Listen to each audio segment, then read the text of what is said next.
अच्छा, तो रिकॉर्डिंग मैंने ऑन कर दी है।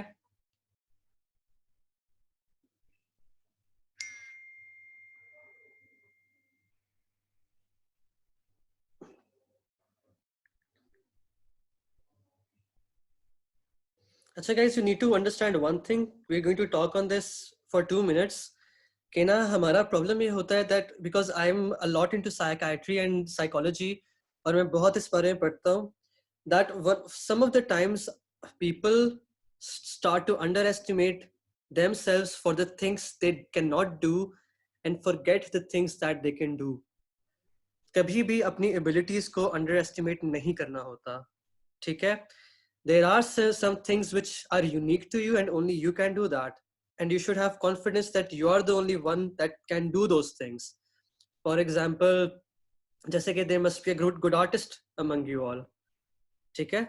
तो do not let anything that you cannot do interfere with what you can do, ठीक है? The only thing that's going to do is कि जो आपकी abilities है ना वो कम हो जाती हैं इस तरह। तो make sure that you guys have your morale up and you are strong people like you seem to me, ठीक है? So we have around 1 minute more and then we're going to start। I think 55 हो गए, तो we're just going to start right now। Recording मैंने की भी है। So today's lecture is going to be on tuberculosis। अब tuberculosis का मसला क्या है गाइस, कि ट्यूबरकुलोसिस जो हमारे कॉलेज में पढ़ाया जाता है ना, वो ना इंटीग्रेटेड तरीके से नहीं पढ़ाया जाता।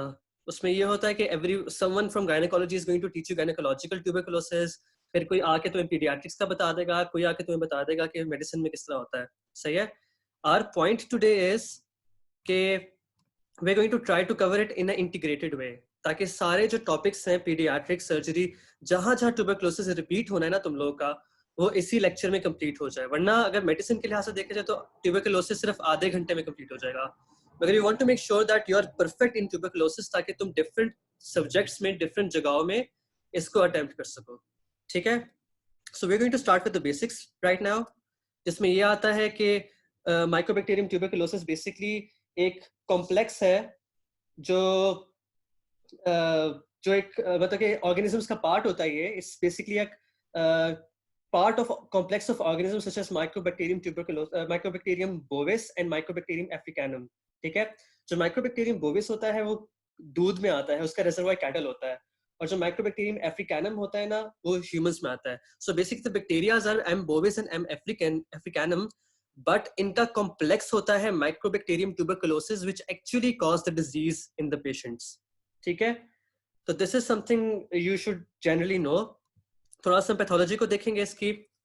अब होता क्या है कि टीबी का जो बेसिलाई है, जब भी वो किसी इंसान के अंदर जाता है तो उसकी फैगोसाइटोसिस होती है, फिर एपिथेलॉइड सेल्स बनते हैं, लैंगरहैंस जाइंट सेल्स बनेंगे, फ्यूजन होगी उन एपिथेलॉइड सेल्स की, फिर लिम्फोसाइट्स फॉर्म कर देंगे उसके स्ट्रिंग का एक ट्यूबरकल बन जाएगा। This is the basic pathology that you all know from pathophysiology which you studied last year, ठीक है? इसमें बेसिकली ये होता है कि ये जो सारे चीजें हैं ना ये इंटीग्रेट हो जाती हैं and they form a mass in your lungs और wherever they going to infect you, ठीक है? अब हम थोड़ा सा आगे चलते हैं कि ये पैथोफिजियोलॉजी क्लिनिकली किस तरह रेलिवेंट है तुम लोगों के लिए, ठीक है? अब क्लिनिकली रेलिवेंट ये इस तरह है because it has 4 points which you have to remember. एक पॉइंट ये है कि गॉन फोकस बनता है, ठीक है? अब what is Ghon focus? Can anyone type in and tell me कि व्हाट इज गॉन फोकस, जो आपको पता हो? फिर I am going to tell in the chat box. कोई भी टाइप करे गॉन फोकस का, जिसको भी आइडिया है।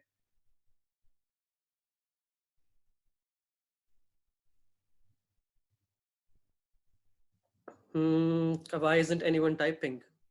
गॉन फोकस याद नहीं है? Anyone?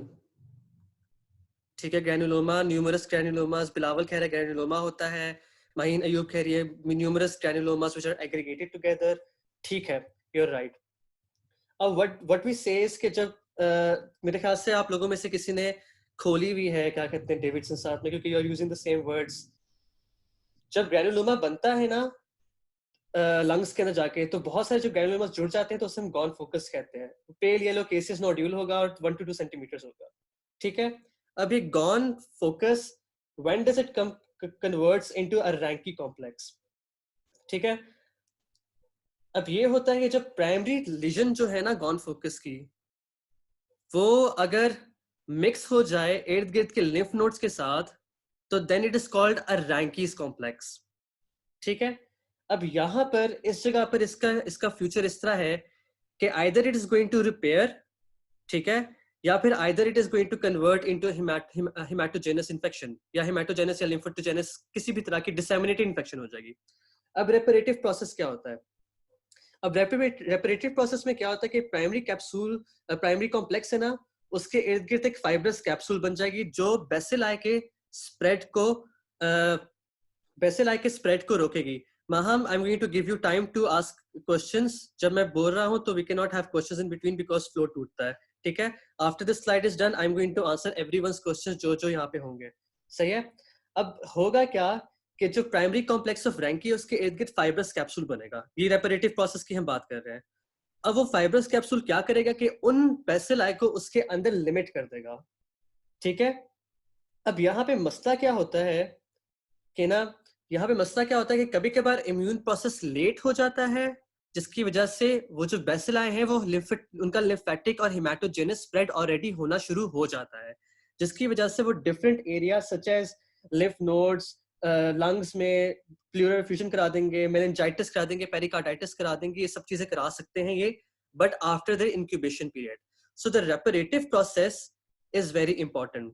If the reparative process is successful और वो सही तरह से हो जाता है, तो व्हाट हैपेंस इज कि वो जो बेसिला है वो उधर ही बंद हो जाएगा, उस लीजन की कैल्सिफिकेशन होगी और वो आपको बहुत क्लियरली नजर आएगा उसके ऊपर, एक्सरे के ऊपर।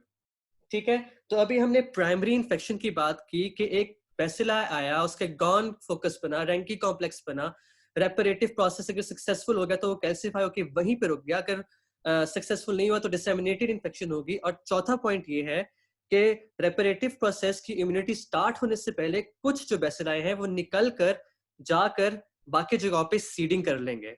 Is everyone clear over here? अब मैं महाम का क्वेश्चन इस we are done with this slide. अब हम we are going to go for Maham's question. वो कह रही है कि रैंकिस कॉम्प्लेक्स को एक्सप्लेन करो। अब रैंकिस कॉम्प्लेक्स वो होता है जब एक गॉन फोकस बना है जहां पे ग्रैन्युलोमा सारे एग्रीगेट हो गया है। जब उस गॉन फोकस ने बाकी सारे इर्द गिर्द के लिम्फ नोड्स को इन्वॉल्व करके वहां पे लिम्फेडेनोपैथी करा दी, तो उनको कंबाइन करके including the Ghon focus as well as which is the primary lesion as well as all the lymph nodes which have been complicated because of that, that whole complex is called a Ranke's complex. ठीक है, anyone has any questions यहाँ तक?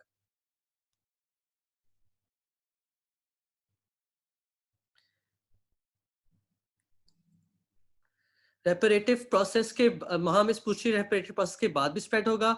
रेपरेटिव process अगर successful हो गया ना तो वो स्प्रेड नहीं होगा, लेटेंट फेज में चला जाएगा।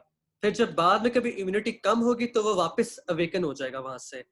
लेकिन रेपरेटिव प्रोसेस स्टार्ट होने के, इन्फेक्शन और रेपरेटिव प्रोसेस स्टार्ट होने के बीच में जो लेटेंट टाइम है ना, उस टाइम के दौरान सीडिंग इज पॉसिबल, जिसको हम लिम्फेटिक और हेमाटोजेनस स्प्रेड कहते हैं, और वो हो सकता है। ठीक है, अब आई गेस आप लोगों को समझ आ गई होगी। अब हम आगे चलते हैं। ठीक है, अब द पॉइंट, इसका इसका मसला इस स्लाइड का ये है पॉइंट कि now I have to tell you what how do this look. ठीक है, ये मैंने इससे डाला था because you guys are going to see x-rays in the future, बहुत सारे एक्सरेज। ठीक है, जब भी, क्योंकि हमारे यहाँ पे बहुत कॉमन है ट्यूबरकुलोसिस। सो टॉप लेफ्ट पे जो डायग्राम है ना, इसमें देखो ये कैल्सिफाइड लीजन्स नजर आ रहे हैं। These are two different Ghon focuses which are made. ठीक है, टॉप राइट पे देखो, यहाँ पे डिफरेंट प्राइमरी लीजन्स बनी हुई हैं। एक तो एक ऊपर ये जो अपर लोब होता है ना, यूजुअली इसमें पोस्ट प्राइमरी टीबी आता है, इसको भी हम डिस्कस करते हैं। जो गॉन फोकस होता है वो यूजुअली लोअर लोब्स में होता है। अभी हम इसको डिस्कस करते हैं, इसके बारे में कंफ्यूज नहीं होना अभी। ठीक है, अब यहाँ पे क्या होता है कि ये जो गॉन फोकस है ना, बिल्कुल कैल्सिफाइड लीजन के तौर पे नजर आता है, as you guys can see on the top left and top right diagrams. अब जो बिलो राइट साइड पे है ना, यू कैन सी यहाँ पे अब डिफरेंट लिम्फ नोड्स भी इन्वॉल्व हो गए हैं। अब ये चार, 1 2 3 4, 1 2 3 सॉरी 1 2 3 लिम्फ नोड्स इन्वॉल्व है, और we can not even distinguish Ghon focus कहाँ पे है। तो इस चीज को हम इवेंचुअली कहेंगे कि रैंकी कॉम्प्लेक्स बन गया, क्योंकि हाइलर लिम्फ नोड्स इन्फ्लेम हुए हुए इस पेशेंट के। ठीक है, आगे चलते हैं। आई थिंक एक्सरे सब तुम लोग देख लोगे, तुम्हें समझ आ जाएगा कि इस तरह के पड़े होते हैं, तो फोकसेस इनको हम कहते हैं कि ये ट्यूबरकुलोसिस का है। अब यहाँ पे जो इम्पोर्टेंट बात है तुम लोग को समझने के लिए, वो ये है कि एक्सरे पे we never go for a definitive diagnosis of TB. उसका रीजन ये है बिकॉज लिम्फेडेनोपैथी नंबर 1 किसी और वजह से भी हो सकती है, और नंबर 2 कि ये जो गॉन फोकसेस बने हुए और रैंकिस कॉम्प्लेक्सेस बने हुए हैं, they also resembles pulmonary nodules. So we can make a differential diagnosis, but this is not a definitive diagnosis. ठीक है, जब आप मेडिसिन पढ़ते हो ना, there are things which you have to understand. Definitive diagnosis हर चीज का अलग होता है, जिसको हम diagnostic test of choice भी कह सकते हैं. Diagnostic test of choice is a different thing. Definitive diagnosis is a different thing. Most sensitive diagnostic test is a different thing. ठीक है, इस तरह हम क्लासिफाई करते हैं डायग्नोसिस में, और इस तरह से आपके क्वेश्चंस आएंगे कि which is the definitive diagnosis, which is the diagnostic test of choice, which is the most sensitive test for this disease. इन तीनों चीजों के आंसर्स फर्क होते हैं, तो जब भी पढ़ो तो इन चीजों को जहन में याद रखना कि these are 3 different things which you have to deal in a different way. ठीक है, अब हम आगे चलते हैं। अब जब रिपरेटिव प्रोसेस कौन complex is a Ranke's complex, देखो हाँ, यहाँ पे ना हसन शाह ने पूछा है कौन complex is also Ranke's complex. Usually हम गॉन फोकस और रैंकी कॉम्प्लेक्स का हम यूज करते हैं वर्ड, लेकिन कुछ लिटरेचर में लिखा है कि Ghon complex and Ranke complex the same thing. You right, वैसे हम गॉन फोकस और रैंकिस कॉम्प्लेक्स की टर्म यूज करते हैं। This is just to remind you, ये तुमसे कोई पूछेगा नहीं पेपर में, ज्यादातर मुश्किल से कोई गलती से वाइवा में पूछते होंगे, जैसे सर अली हैं वो पूछ देते हैं, उनको ऐसे सवाल पूछने का शौक है। लेकिन तुमसे जो तुम्हें the reason of telling this you was this all was कि तुम डिफरेंशिएट कर सको एक्सरे के अंदर के गॉन कॉम्प्लेक्स और रैंकिस कॉम्प्लेक्स के एक्सरे में और टीबी के एक्सरे में जनरली होता क्या है, because this is very valuable for your clinical practice. ठीक है, अब हम आगे जाते हैं कि किस तरह ये स्प्रेड करता है अगर रेपरेटिव प्रोसेस फेल हो जाए। Now I want you all to focus on number 1। Number 1 में ये हो रहा है कि प्राइमरी फोकस से, जो प्राइमरी फोकस है ना वो रेड वाला ही है। अब प्राइमरी फोकस 4 तरह से स्प्रेड कर रहा है अगर रेपरेटिव प्रोसेस फेल हो जाता है। ठीक है, नंबर 1 ये जाएगा प्राइमरी फोकस से हाइलर या मीडियास्टिनल लिम्फ नोड्स पर और बना लेगा ये प्राइमरी कॉम्प्लेक्स, जो आमतौर पे ये हील कर जाता है काफी केसेस में। ठीक है, Sam I am going to come to a question after I finish the slide. ठीक है, जो ये हील कर जाता है आफ्टर क्या कहते हैं सम ऑफ द टाइम। 1 जो है ना, ये मीडियास्टिनल और जो हाइलर लिम्फ नोड्स है ना, यहाँ पर जाएगा प्राइमरी फोकस से, उनको इन्फेक्ट करेगा, वो हील हो जाएंगे और वो ठीक हो जाएंगे मोस्ट ऑफ द टाइम, या फिर कभी कभार उनमें इन्फेक्शन हो जाएगी ज्यादा बड़ी वाली। अब नंबर 2 पर आओ, 1 का पता लग गया, अब नंबर 2 पर आओ। 2 पर क्या हो रहा है कि ना, जो आपका लोअर लोब में था ना प्राइमरी फोकस, वो अपर लोब्स की तरफ जा रहा है, और what it's going to cause is progressive pulmonary tuberculosis। मतलब कि जो प्राइमरी था ना जिसके चांसेस थे कि वो ठीक हो जाएगा, that is converting into directly progressive pulmonary tuberculosis, जिसमें उसमें सिम्टोमेटिकली वो पेशेंट डिफरेंट तरीके से प्रेजेंट करना शुरू कर देगा इसमें। ठीक है, मतलब कि फुल ब्लोन डिजीज की तरफ जा रहा है, रिपेयर नहीं होगा, फुल ब्लोन डिजीज की तरफ चला जाएगा। समझ आ रही है? 1 हो गया और 2 हो गया। 1 was mediastinal hilar lymph nodes, 2 was कि वो प्रोग्रेसिव पल्मोनरी डिजीज में चला गया है। ठीक है, मतलब कि पल्मोनरी डिजीज खराब होती जा रही है मजीद। नंबर 3 में क्या है? अब नंबर 3 में ये है कि वो जो प्लूरा है ना, वहां पर जाएगा और पेशेंट प्रेजेंट करेगा ट्यूबरकुलस प्लूरेसी और प्लूरल एफ्यूजन के साथ। ठीक है, ट्यूबरकुलस प्लूरेसी और एफ्यूजन में ये होता है कि बंदा लेटा हुआ होगा और उसको करवट लेते हुए दर्द होगी लंग्स की जगह पर, और साथ में वहां पर आपको डल परकशन नोट नजर फील होगी, और वहां पर सारा उसका फ्लूइड जमा होना शुरू हो जाएगा। ठीक है, ये 3 हो गया। नंबर 1 वाज कि वो हाइलर मीडियास्टिनल नोड्स में गया, नंबर 2 वाज कि वो प्रोग्रेसिव पल्मोनरी डिजीज में गया, नंबर 3 वाज कि वो प्लूरल एफ्यूजन और प्लूरेसी करना शुरू कर दिया। Pleurisy is basically pain which occurs because of inflammation of the pleural membranes. ठीक है, अब नंबर 4 पे जाते हैं। नंबर 4 क्या करेगा कि ब्लड बॉर्न इन्फेक्शन हो जाएगी पेसिलाई में, पल्मोनरी, स्केलेटल, रीनल, जेनिटरी, यूरिनरी और सारा कुछ ये स्प्रेड होना शुरू हो जाएगा।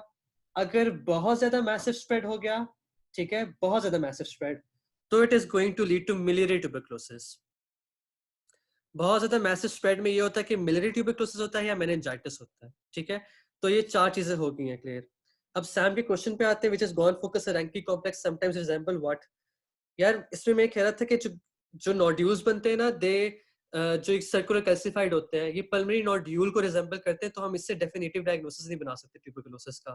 That was the only thing I was trying to से।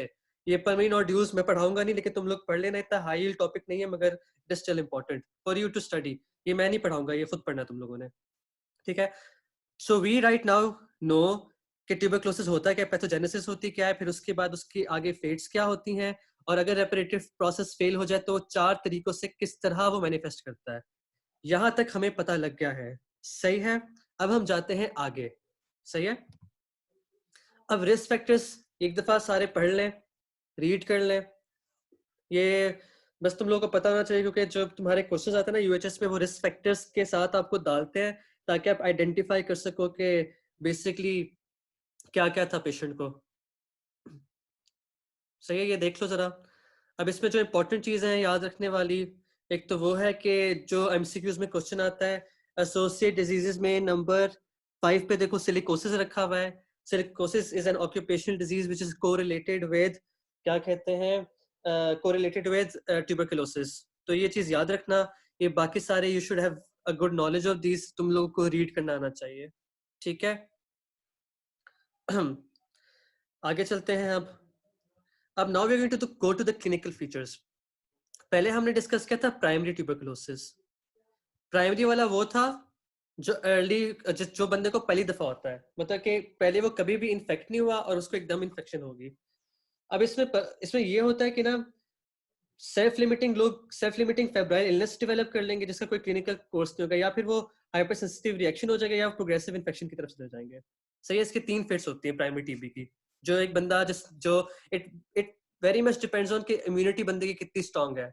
मतलब प्राइमरी इज बेसिकली एक अनइन्फेक्टेड बंदा है, उसको पहली दफा टीबी हो रहा है। अब इसमें क्या क्या हो सकता है इन्फेक्शन में? ये हो सकता है कि इन्फ्लुएंजा लाइक इलनेस होगी, जुकाम सा होगा, खांसी होगी, थोड़ा सा बुखार होगा, ठीक हो जाएगा। प्राइमरी कॉम्प्लेक्स और स्किन टेस्ट, पीपीटी टेस्ट जो होता है वो कन्वर्जन हो जाएगी। अगर प्रोग्रेसिव डिजीज में जाता है तो उसको pleural effusion, miliary, meningitis, pericarditis, ये सब कुछ हो सकता है अगर उसका रेपरेटिव प्रोसेस काम नहीं करता, ठीक है। तो these are the features of primary tuberculosis, ठीक है। अब हम आगे जाते हैं। आमतौर पे प्राइमरी ट्यूबरकुलोसिस को हम ऐसे कहते हैं कि पेशेंट को इन्फ्लुएंजा लाइक इलनेस हुई, वो ठीक हो गया, उसका रेपरेटिव प्रोसेस ने उसको ठीक कर दिया। मेजॉरिटी में यही होता है कि प्राइमरी ट्यूबरकुलोसिस स्पॉन्टेनियसली हील कर जाता है। और अगर हम लंग्स की बात करें ना, तो वो लोअर लोब्स में ज्यादा कन्फाइंड होता है primary tuberculosis compare to post primary tuberculosis, जिसको भी हम डिस्कस करेंगे। अब हम आगे जाते हैं, ठीक है। अब मिलियरी मैंने यहाँ पे क्यों डाला है, because this x-ray is very very important for your final year. अभी इम्पोर्टेंट क्यों है? बिकॉज ये तुम्हारे मेडिसिन के ऑस्पी में आ सकता है, ये तुम्हारे पीड्स की ऑस्पी में आ सकता है।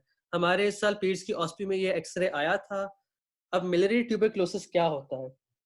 अब मिलियरी ट्यूबरकुलोसिस तब होता है जब बहुत ज्यादा डिसेमिनेटेड ट्यूबरकुलोसिस हो जाए, ब्लड में गया ट्यूबरकुलोसिस और हर तरफ फैल गया, और उसने जाकर डिपॉजिट करना शुरू कर दिया लंग्स के ऊपर, और दाने दाने दाने बन जाएंगे हर तरफ, छोटे छोटे दाने आपको नजर आएंगे, लंग्स पूरे तरीके से कवर्ड हो जाएंगे, ठीक है। एक्सरे इंपॉर्टेंट है, और इसकी याद रखना इस इंपॉर्टेंट चीज को कि मिलेट सीड अपेयरेंस होगी, और सारे के सारे काफी सारे ऑर्गन्स इन्वॉल्व होंगे, जिसमें पेशेंट को साथ में फीवर हो सकता है मिलेट ट्यूबरकुलोसिस के साथ, नाइट स्वेट्स होती हैं, एनोरेक्सिया, वेट लॉस, हेपेटोस्प्लिनोमेगेली, हेडेक इसलिए क्योंकि मेनिंजाइटिस के चांसेस होते हैं, फंडोस्कोपी में कोरोइड ट्यूबरकुलोसिस नजर आते हैं। तो ये सारे ना तुम्हें क्लिनिकल विनियट में दे देंगे इस एक्सरे के साथ, और तुमसे कहेंगे कि क्या है ऐसे, and you will have to answer कि इसको मिलिट्री ट्यूबरकुलोसिस है। ये एक्सरे पढ़ा होगा और ये सारे फीचर्स लिखे हुए होंगे क्वेश्चन के अंदर, इस तरह के वो क्वेश्चंस देते हैं, ठीक है। पीड्स में किस तरह का क्वेश्चन आया था इस साल। आगे चलते हैं। अगर यहां तक सबको समझ आ गई है, कोई क्वेश्चंस है तो बता दें।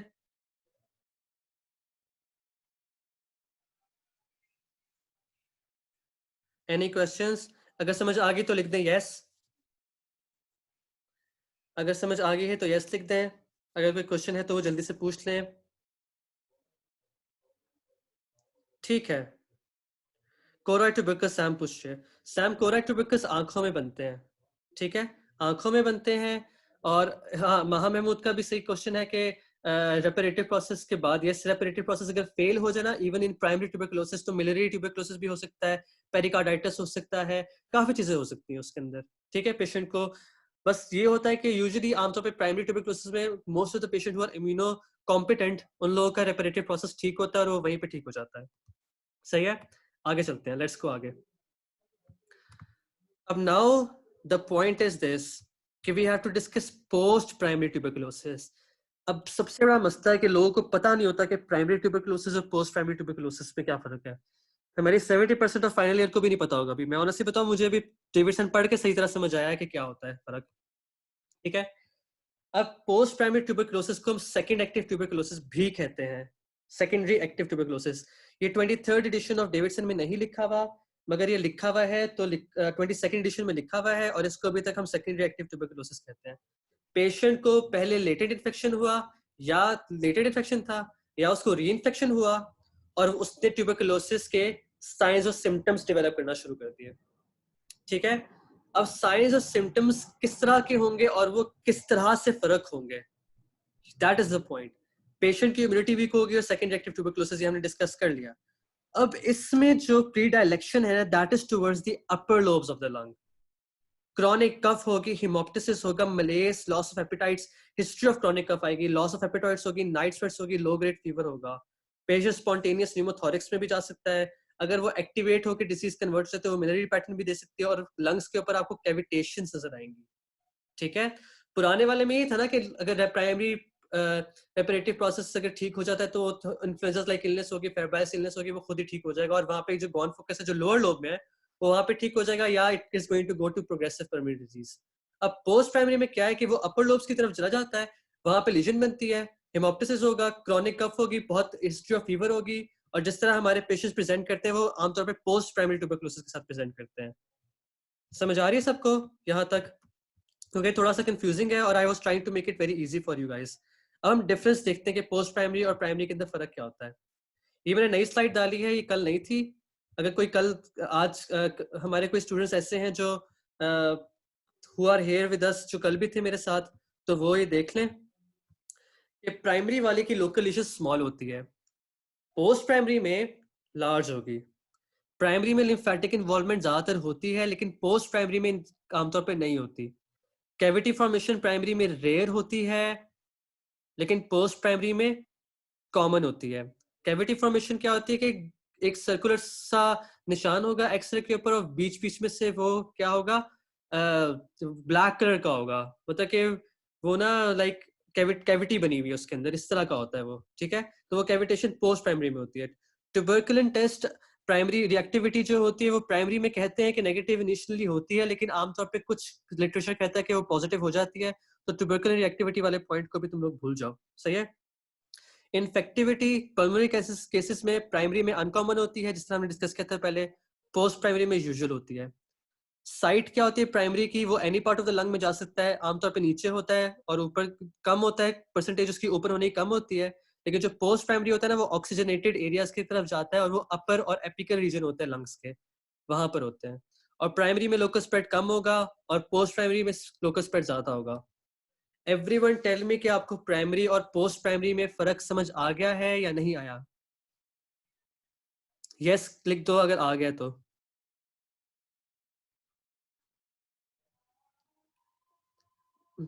जवेरिया का है, the miliary appearance of post primary and miliary tuberculosis is same. देखो, मिलियरी ट्यूबरकुलोसिस दोनों में हो सकता है, ठीक है। इट कैन बी, अगर प्राइमरी बंदे को इन्फेक्शन हुई है ना, ये प्राइमरी का जो डिफरेंस होता है ना, बेसिकली लंग्स के अंदर आता है। लंग्स की जो लीजन है ना, उसकी क्लिनिकल प्रेजेंटेशन और उसकी रेडियोलॉजिकल इन्वेस्टिगेशन थोड़ी सी डिफरेंट होती है लंग्स के अंदर। लेकिन primary by all means can go for miliary appearance, and post primary can also go for miliary appearance. It depends कि पेशेंट की इम्यूनोलॉजिकल स्टेटस किस तरह का है, ठीक है। आई थिंक हमें यहाँ तक समझ आ गया सबको। कोई और question, any question more than this? I guess नहीं होंगे क्वेश्चंस। जवेरिया को मेरे ख्याल से समझ आ गई, शी सेइंग ओके। आगे चलते हैं। अच्छा, अब कॉम्प्लिकेशंस। कॉम्प्लिकेशंस का एक टेबल बना हुआ है, टेबल 17.50, जिसका complications of chronic pulmonary tuberculosis लिखा हुआ है, वो पढ़ लो। यहाँ पे मैंने मोटी मोटी सारी लिख दी हैं। ये आपका SCQ क्वेश्चन आ सकता है। हमारा SCQ मुझे याद है कि हमारी ट्रीटमेंट ऑफ ट्यूबरकुलोसिस और कॉम्प्लिकेशंस ऑफ ट्यूबरकुलोसिस के ऊपर आया था, जहां तक मुझे याद है किसी पेपर में आया था। अब यहाँ पे जो बात है ना, मैंने सिर्फ ये 8 क्यों लिखी है ताकि मैं तुम लोग को डिफरेंस बता सकूं। हेमोप्टिसिस, न्यूमोथोरिक्स, एस्परजिलोमा, ब्रोंकिक्टेसिस, ब्रोंकोफिस्टुला, ये तो तुम्हें सबको समझ आ रही है कि होते हैं। ये पल्मोनरी ट्यूबरकुलोसिस के, याद रखना। अब एंटेराइटिस पल्मोनरी ट्यूबरकुलोसिस की वजह से हो सकता है और एनोरेक्टल डिजीज हो सकती है, मगर both of these are not gastrointestinal tuberculosis. ये याद रखना। ये क्यों हो रहा है? क्योंकि ट्यूबरकुलस बेसिलाई हैं और वो पेट आंते जाके खराब कर रहे हैं और जाके एनोरेक्टल लीजन्स कॉज कर रहे हैं। But that does not mean कि पेशेंट को गैस्ट्रोइंटेस्टाइनल ट्यूबरकुलोसिस है। गैस्ट्रोइंटेस्टाइनल ट्यूबरकुलोसिस किसी और तरह प्रेजेंट करती है। ये तुम्हारा ना उसका क्वेश्चन है, बेसिकली सर्जरी का क्वेश्चन है। ये सर्जरी में तुमसे ज्यादातर पूछेंगे। पल्मोनरी ट्यूबरकुलोसिस जब एंटेराइटिस कराती है और एनोरेक्टिक डिजीज कराती है, तो that is a complication of pulmonary tuberculosis. Don't consider that gastrointestinal tuberculosis. Gastrointestinal tuberculosis के फीचर्स डिफरेंट होते हैं और वो हम आगे पढ़ते हैं अभी, ठीक है। पॉन्सेट आर्थराइटिस जो है, that occurs when patient is taking medications for, क्या कहते हैं, ट्यूबरकुलोसिस। और वो जब मेडिकेशंस 2 महीने लेते हैं ना, तो उसके बाद रिएक्टिव आर्थराइटिस होता है, जिसको हम पॉन्सेट आर्थराइटिस कहते हैं, ठीक है। ये एंटेराइटिस, एनोरेक्टल डिजीज और पॉन्सेट आर्थराइटिस मैंने इससे लिखा था ताकि मैं आपको एक्सप्लेन कर सकूं, ठीक है। एंटेराइटिस और anorectal disease is a complication of pulmonary tuberculosis. It can be a manifestation of gastrointestinal tuberculosis, मगर this is not how gastrointestinal tuberculosis लिखा हुआ है। मैं तुम्हें बताता हूँ अभी, कुरत, मैं तुम्हें बताया तो इसमें पता है यूजुअली ये होता है कि ना आमतौर पे 22nd एडिशन और इसमें ना 22nd और 23rd एडिशन में थोड़ा सा फर्क है। अगर तुम्हें लगता है ना कोई फर्क है, तो you can go with the book says. मैं तुम लोगों को बेसिकली आइडिया दे रहा हूँ। अब द पॉइंट इज दिस के जो क्या कहते हैं gastrointestinal, the point I am trying to make here is number 1 कि गैस्ट्रोइंटेस्टाइनल ट्यूबरकुलोसिस एंटेराइटिस और एनोरेक्टिक डिजीज के साथ प्रेजेंट कर सकता है। इट कैन ऑब्वियसली डू, मगर गैस्ट्रोइंटेस्टाइनल ट्यूबरकुलोसिस के और डिफरेंशिएटिंग पॉइंट्स होते हैं, ठीक है। तो आप, मेरा कहने का मकसद ये कि एंटेराइटिस और एनोरेक्टिक डिजीज के ऊपर you can not label it gastrointestinal tuberculosis. हम आगे जाते हैं और मैं तुम्हें समझाता हूँ कि मैं क्या कहना चाह रहा हूँ, then you will eventually get it, ठीक है। माहीन, पॉन्सेट आर्थराइटिस तब होता है जब 2-3 महीने आप लेते हो ट्यूबरकुलोसिस की मेडिकेशन, और 2 महीने के बाद ना रिएक्टिव आर्थराइटिस शुरू हो जाता है बिकॉज ऑफ द क्या कहते हैं the medication that you are taking. सबको यहाँ तक समझ आ गई है? अच्छा, 17.50 में स्टार लगा हुआ है जैसा तुम लोगों ने कहा है, उसमें उसमें ना, अब मुझे समझ आ गया कुरुतलैन तुम क्या कह रही हो। इसमें ये है कि इसमें लिखा हुआ है complications of chronic pulmonary tuberculosis. उसकी पल्मोनरी और नॉन पल्मोनरी जो कॉम्प्लिकेशंस है ना, इस तरह लिखा हुआ है कि क्रॉनिक पल्मोनरी ट्यूबरकुलोसिस की नॉन पल्मोनरी कॉम्प्लिकेशंस भी हो सकती हैं। उसके अंदर लिखा हुआ है ये, it is eight the end of the day chronic pulmonary की complication, but it is presenting in a non-pulmonary way, but it is not a gastrointestinal tuberculosis. That is the point I'm trying to make. समझ आई? चलो अब आगे चलते हैं। अब देखो clinical features. अब ये बहुत इंपॉर्टेंट चीज है, तुम लोगों ने याद रखना है, ये एमसीक्यूज में बार बार आएगी। What is the most common EPTP? EPTP, extra pulmonary tuberculosis. You have to say lymphadenitis. अब यहाँ पे जो बात याद रखने वाली कि सर्वाइकल और मीडियास्टिनल होंगे। अब जो इसके लिम्फ नोड्स है ना, ये अब मैं तुम लोगों को सर्जरी यहाँ पे पढ़ाऊंगा, साथ में थोड़ा सा मैं तुम्हें पीड्स का ही पढ़ा दूंगा।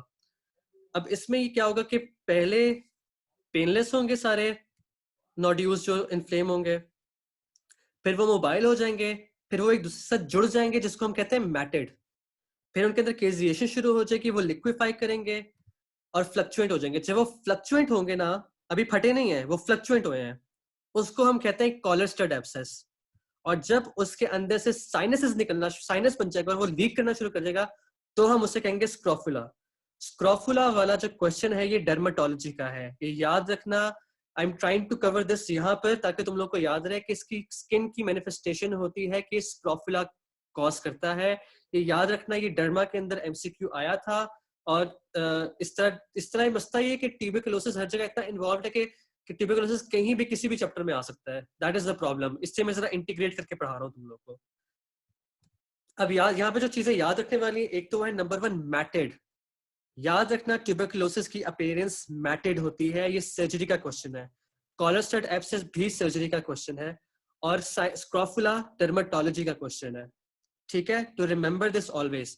अब जो जो लेफ्ट बॉटम लेफ्ट पे जो डायग्राम है उसमें देखो, ये जो ट्यूबरकल्स नजर आ रही हैं जुड़े हुए हैं। जब वो जुड़ जाते हैं इसको हम मैटेड कहते हैं। और जो बॉटम राइट है इसमें देखो, ये बच्ची के 3 किस्म के सुराख बने हुए हैं गर्दन के ऊपर, ट्रायंगुलर शेप। अगर इनको जोड़ो तो ये साइनसेस हैं। The bottom right is basically a scrofula. ठीक है, groups of sinuses which are draining out of the क्या कहते हैं इन्फेक्टेड एरिया। और जो बॉटम लेफ्ट है ना, दैट इज बेसिकली क्या कहते हैं मैटेड ट्यूबरकुलोसिस। ठीक है, you have to remember this के मैटेड, कॉलर स्टड और स्क्रोफुला क्या होता है। वी गोना गो आगे। अब हम गैस्ट्रोइंटेस्टाइनल की तरफ आते हैं। गैस्ट्रोइंटेस्टाइनल में याद रखना कि इलियोसीकर रीजन, ये सर्जरी का क्वेश्चन है, ये याद रखना। इलियोसीकर रीजन हमेशा सबसे ज्यादा इन्फेक्ट होता है ट्यूबरकुलोसिस से। राइट इलियक फोसा मैस होगा या आपको ट्यूबरकुलस पेरिटोनाइटिस हो जाएगा। ये 3 किस्म की मैनिफेस्टेशन जो गैस्ट्रोइंटेस्टाइनल हो जाएगा। यार प्लूरा इन्वॉल्वमेंट पल्मोनरी और एक्स्ट्रा पल्मोनरी, उमारा नसीम का क्वेश्चन आया है। ये इसके ऊपर ना कॉन्फ्लिक्टिंग आइडियाज है। मुझे मेरी प्रोफेसर ने कहा था कि ईपीटीपी है। कल हम जब डिस्कस कर रहे थे तो हम पल्मोनरी लग रहा था। इसके ऊपर तुम लोग खुद भी पढ़ो कि प्लूरा पल्मोनरी है या एक्स्ट्रा पल्मोनरी है। मैं भी पढ़ूंगा, सब मिलकर पढ़ते हैं, because I am also not sure about this. ठीक है, मेरा भी यहाँ पे नॉलेज थोड़ा लिमिट हो रहा है इस क्वेश्चन के ऊपर आके। सही है, अब हम करते हैं गैस्ट्रो की बात। तो ये चीज सर्च कर, जो उमारा ने कहा है ना, इस चीज को आप सर्च कर लेना सारे मिलके। You need to find this on your own. Gastrointestinal में क्या होता है कि इलियोसिकर रीजन होगा, गैस्ट्राइटिस इलियक फोसा मैस होगा और ट्यूबरकुलस पेरिटोनाइटिस की तरह से प्रेजेंट करेगा। अगर ट्यूबरकुलस पेरिटोनाइटिस होगा तो एसाइटिस भी हो जाएगी पेशेंट को। पेरिकार्डियल डिजीज में क्या होगा कि पेरिकार्डियल डिजीज में इंक्रीज पेरिकार्डियल डलनेस हो जाएगी और ग्लोबुलर और बड़ा सारा हार्ट हो जाएगा और पेरिकार्डियल एफ्यूजन की वजह से होगा ये सब कुछ। ठीक है, जब वो जाके वहां पे ट्यूबरकुलस कहते हैं ना, तो वहां पे पेरिकार्डियल फ्लूइड इकट्ठा हो जाता है बहुत सारा। और वहां पे बहुत ज्यादा ना जो पेरिकार्डियल स्पेस है ना, वहां पे इतना ज्यादा फ्लूइड जमा हो जाता है कि ऑब्स्ट्रक्टिव कार्डिक फेलियर में जाता है। जब वो ऑब्स्ट्रक्टिव कार्डिक फेलियर में जाएगा तो सारे कार्डिक फेलियर के साइंस आएंगे, जिसमें हेपेटोमेगाली होगा, जिसमें जेवीपी रेज्ड होगा, वो सारे साइंस आएंगे, वो तुम कार्डियो में पढ़ोगे। याद रखना कि पेरिकार्डियल डिजीज कराता है tuberculosis. That is something that you have to remember. और कंस्ट्रिक्टिव अगर करा देगा तो अर्ली थर्ड हाउसराउंड और एफएब हो जाएगा ओकेजनल। ये कार्डियो से रिलेटेड है, ये तुम कार्डियो में पढ़ोगे तो तुम्हें सही समझ आएंगे ये चीजें क्या है। सही है, यहाँ पे जो याद रखने वाली चीज है कि ना, कि ये हमने एक तो नंबर 1 किया था कि ये प्लूरल फ्यूजन कराएगा, ये पेरिटोनियल फ्यूजन कराएगा और ये पेरिकार्डियल फ्यूजन कराएगा। सो जो तीनों स्पेसेस है ना, ये वहां पे फ्यूजन कराता है और पानी इकट्ठा कराता है ट्यूबरकुलोसिस। ठीक है, that is because of an inflammatory reaction majorly. समझ आ रही है सबको? ठीक है, आई गेस समझ आ रही होगी प्रॉब्ली, कोई मुश्किल बात नहीं है। आगे चलते हैं। अब ये तुम्हारा है मेडिसिन का जो पहली डायग्राम है ना, ये मेडिसिन की है ऑस्पी क्वेश्चन। सीएनएस में जाएगा तो ये मेनिंजाइटिस कराएगा और ट्यूबरकुलोमा कराएगा। ट्यूबरकुलोमा की पिक्चर देख लो, ये इस तरह का नजर आता है। ये मेडिसिन की ऑस्पी में रख देते हैं। Space ring enhancing lesion, space occupying lesion, इस तरह के नाम से आती है ये। तो इसके डिफरेंशियल डायग्नोसिस में लिखना है कि ट्यूबरकुलोसिस है। डेफिनेटिव डायग्नोसिस आप फिर भी नहीं बना सकते क्योंकि ये काफी सारी चीजें इस तरह की प्रेजेंटेशन देती हैं। लंग क्या ब्रेन एब्सेस भी इस तरह की प्रेजेंटेशन देती है ट्यूबरकुलोमा जैसी। तो ट्यूबरकुलोसिस इस तरह भी प्रेजेंट करता है, याद रखना ये। जॉइंट्स बोन्स में जाएंगे तो पॉट्स डिजीज हो जाएगी। पॉट्स डिजीज आपका ऑर्थोपेडिक्स का क्वेश्चन है, ये अच्छी तरह से याद रखना। सर्जरी में ऑर्थो में ये क्वेश्चन आ जाता है कभी कभार, पूछते हैं डॉक्टर नैयर के टीबी क्या कराता है, तो पॉट्स डिजीज कराता है। ठीक है, और लोअर थोरेसिक और लंबर रीजन में कराएगा। श्वास एब्सेस भी बना सकता है। अगर एंटीरियर वर्टिब्रास इन्वॉल्व होंगी तो काइफोसिस करा सकता है। ठीक है, आगे चलते हैं।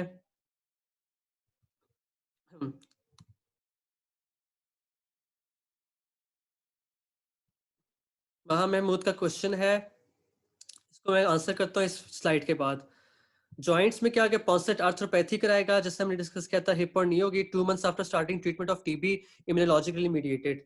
यूरोजेनिटर तुम्हारे लिए इतना इंपॉर्टेंट नहीं है, तो इसको हम छोड़ देते हैं, ये इतना डिस्कस इंपॉर्टेंट करना भी नहीं है, ठीक है।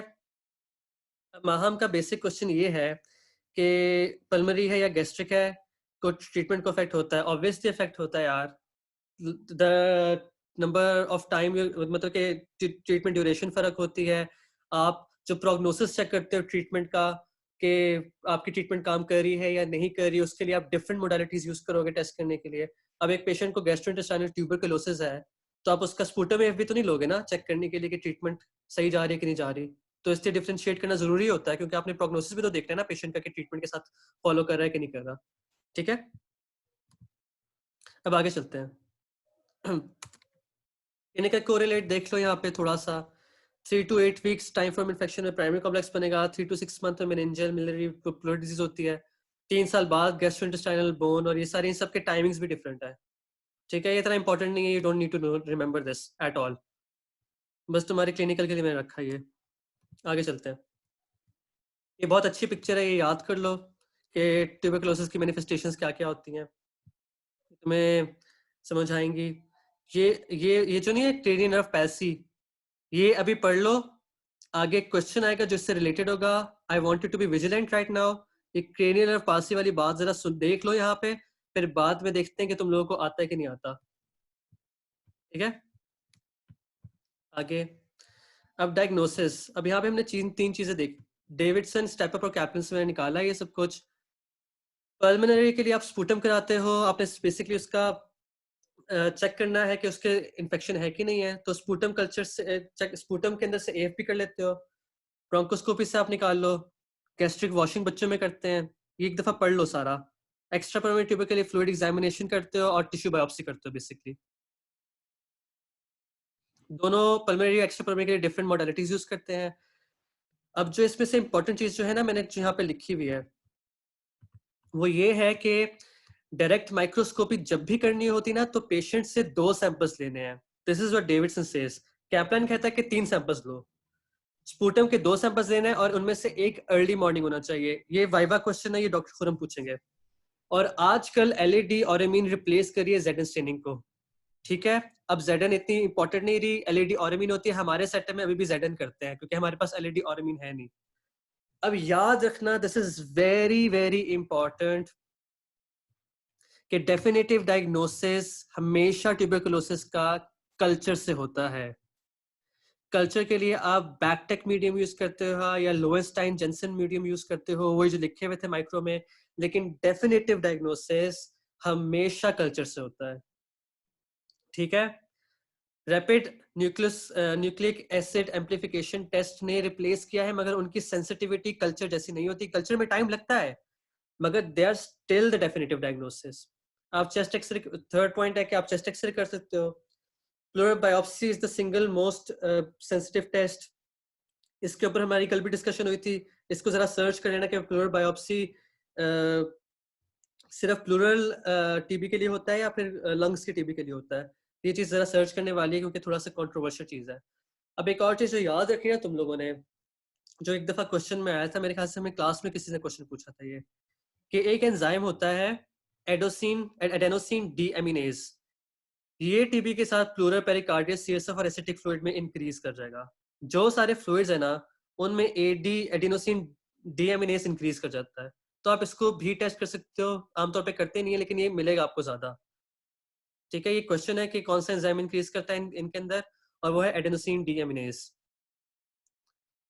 एवरीवन ऑन पॉइंट, सबको समझ आ रही है? Right, yes if you can understand. कोई क्वेश्चन है तो कोई पूछ ले।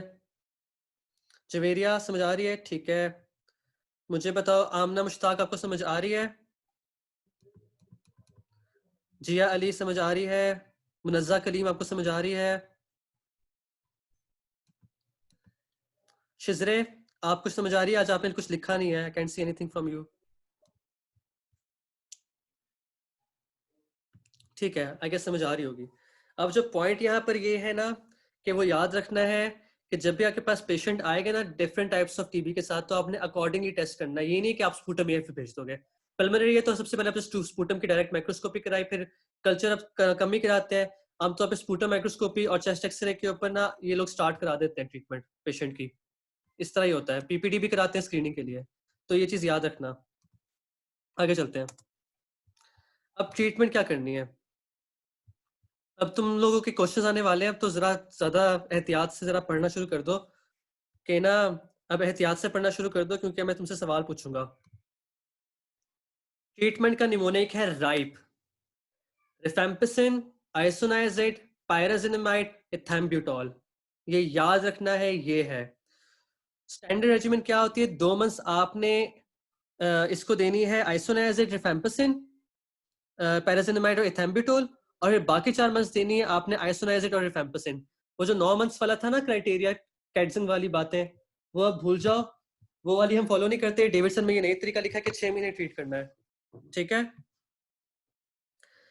अब जो कुछ कंट्रीज होती है जहाँ पे रेजिस्टेंस ज्यादा होती है, तो वहां पे आप जो बाकी 4 मंथ्स है आप उसमें इथैम्ब्यूटॉल भी ऐड कर सकते हो आइसोनाइजेट और रिफेम्पिसिन के साथ। अब डोजिंग फ्रीक्वेंसी क्या होती है, एक तो हमने टाइम बता देना। अब dosing frequency daily daily optimal है, लेकिन जो डॉट्स थेरेपी होती है ना, डायरेक्टली ऑब्जर्व थेरेपी, उसमें आप 3 टाइम्स अ डे देते हो। ठीक है। तो your dosing frequency also varies. It varies according to the kind of infection you have. Everyone on board, समझ आ गई होगी। ये तो इतना मुश्किल नहीं है, राइट तो तुम्हें वैसे ही पता था।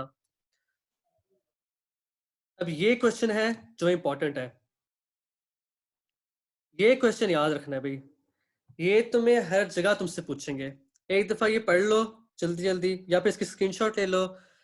एससीक्यू में भी आएगा कि राइट डाउन दी क्या कहते हैं side effects of tuberculosis treatment. हमारा आया था एससीक्यू। सर्जरी में भी दे सकते हैं, मेडिसिन में भी दे सकते हैं, पीडियाट्रिक्स में भी दे सकते हैं। जहां जहां टीबी आता है ना, हर जगह उठा के क्वेश्चन दे सकते हैं कि क्या क्या फर्क होता है, क्या क्या साइड इफेक्ट्स होते हैं ट्यूबरकुलोसिस की ड्रग्स के। ये क्वेश्चन बहुत इंपॉर्टेंट है। ये वाइवा से भी पूछेंगे, ये तुमसे एससीक्यू से भी पूछेंगे, हर जगह ये क्वेश्चन पूछेंगे। ठीक है। अब मैं जरा देखूं कुछ स्टफ।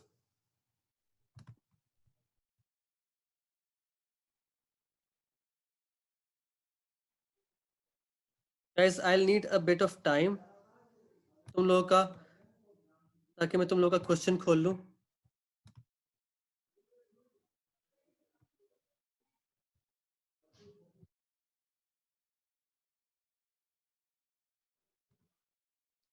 अभी हम everyone open menti.com, menti.com। आप लोगों ने मेरे ख्याल से देख ली होगी, क्या कहते हैं, वो जो मैंने क्वेश्चन आपको बताया था ट्रीटमेंट वाला, कि इसके साइड इफेक्ट्स क्या होते हैं। Now I am going to test you on a side effect, जो एक बहुत कॉमन क्वेश्चन है, जो रिपीट भी हुआ है पास्ट पेपर में। I want you to go to Menti and go for this code। ये डालो कोड और ये आंसर करो क्वेश्चन। यू हैव टिल 4:18 तक तुम लोग के पास टाइम है। इस क्वेश्चन का आंसर करो। I am seeing your answers right now. Cheating नहीं करनी।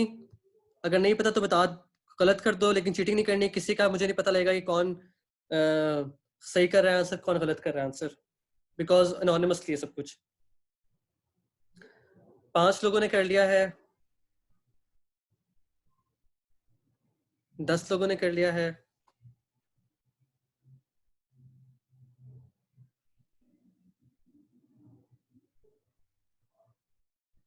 28 people ने आंसर कर दिया है। as soon as we cross 45 we are going to start discussing this।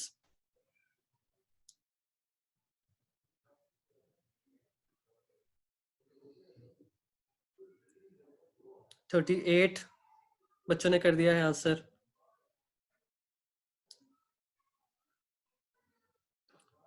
418 हो जाए या फिर 45 बच्चे हो जाए, तो I am going to start discussing this question.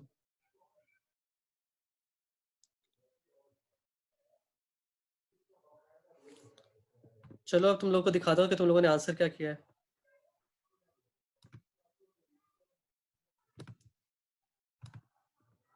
चले भाई, can you all C?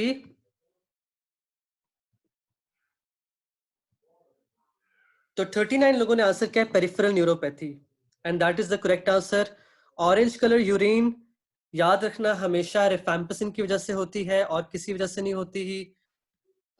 गुटी arthritis, जो गुटी आर्थराइटिस होता है वो जो ड्रग्स यूरेसीमिया कराती हैं उनकी वजह से होता है।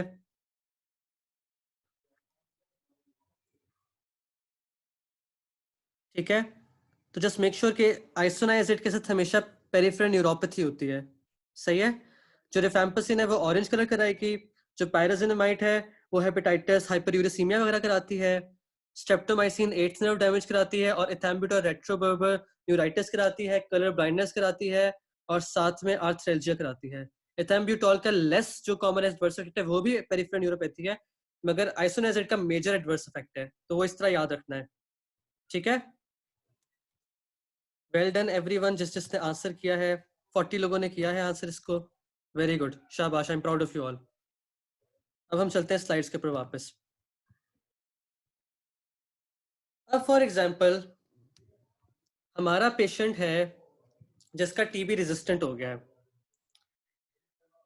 अब हम उसको कहेंगे कि उसको एमडीआर टीबी है, मल्टी ड्रग रेजिस्टेंट टीबी। ये डॉक्टर खुरम का वाइवा क्वेश्चन है, ये याद रखना। वो एमडीआर और एक्सडीआर टीबी बहुत शौक से पूछते हैं और ये तुम्हारे एमसीक्यूज में भी आ सकता है। MDR TB is resistant to rifampicin and isoniazid. अगर ये होता है तो हमने क्या करना है? We go for second line agents, जिसमें आते हैं क्विनोलोन्स, कैनामाइसिन, अमीकासिन, साइक्लोसीरीन।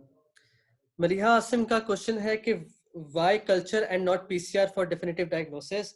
यार देखो, ये लोग पता नहीं क्यों कहते हैं इसको, ये क्वेश्चन मेरा भी है, I would agree with you on that. लेकिन पता है प्रॉब्लम क्या है कि जो जीन एक्सपर्ट वगैरह होते हैं ना, उनकी सेंसिटिविटी और जो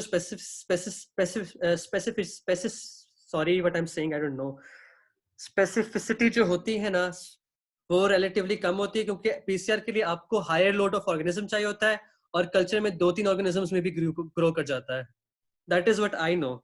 ठीक है, पीसीआर में आपको हायर लोड ऑफ ऑर्गेनिज्म चाहिए था, तो वो इनिशियल स्टेट पे आपको पीसीआर कभी भी पॉजिटिव नहीं देगा रिजल्ट।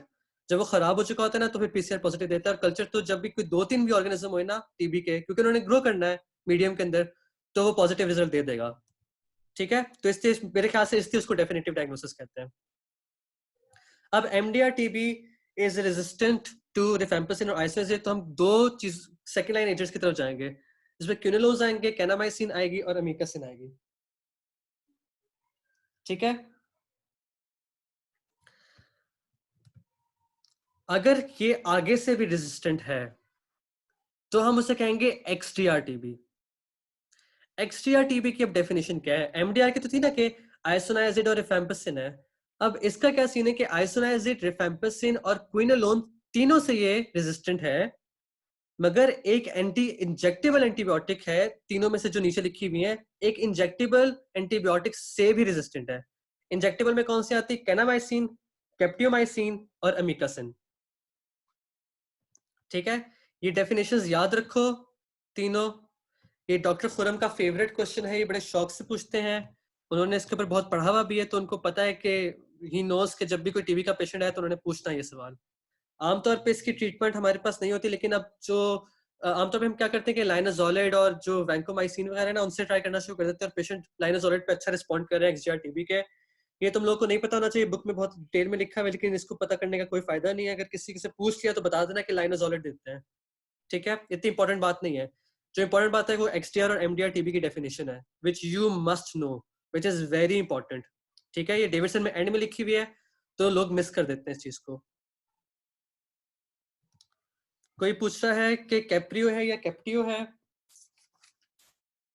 यार कैप्रियो या कैप्टियो, जहां तक मुझे पता है तो इसे हम कैप्टियो कहते थे, जहां तक मुझे पता है।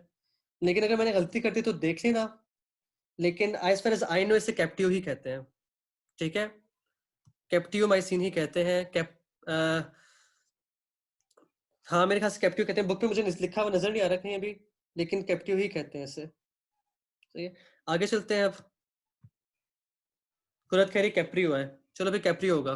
ठीक है, ये एक बार सर्च कर देना, क्योंकि मैंने शायद टाइपिंग में एरर कर दी क्योंकि मैं स्लाइड्स खुद बनाता हूँ, तो फिर इसको एक दफा चेक कर लेना, ठीक है? I love the way you guys are taking out mistakes, because इस तरह सब सीखते हैं, that is very good on you. This shows me how attentive you are. Take out my mistakes, I am really happy to do that. ठीक है? Caprio है तो Caprio लिख दो, कैप्टियो है तो कैप्टियो लिख दो. इस चीज को एक दफा सर्च कर लेना. सही है? आगे चलते हैं. एक मिनट जरा, मैं तुम्हें मेंटी पे वापस लेके जाता हूँ.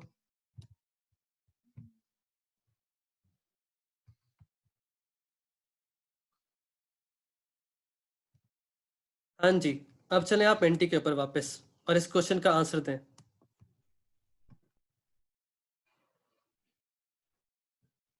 अस्सलाम वालेकुम सरीकुल. अच्छा सुनो, मैं अभी ऑनलाइन लेक्चर दे रहा हूँ बच्चों का, मैं तुम्हें बाद में मेडिसिन पढ़ाता हूँ मैंने. सही है? अल्लाह हाफिज. अच्छा, सब आंसर करना शुरू करें प्लीज मेंटी पे जाके.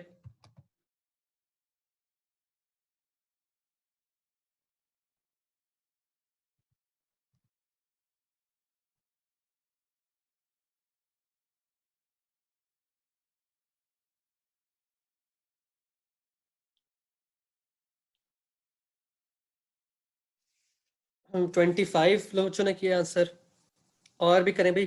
28.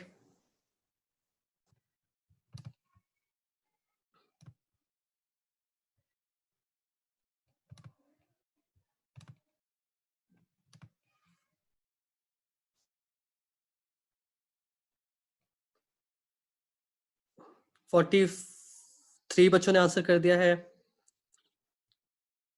चलो अभी मैं तुम्हें दिखा देता हूँ अब तुम लोगों ने क्या आंसर किया है. असल में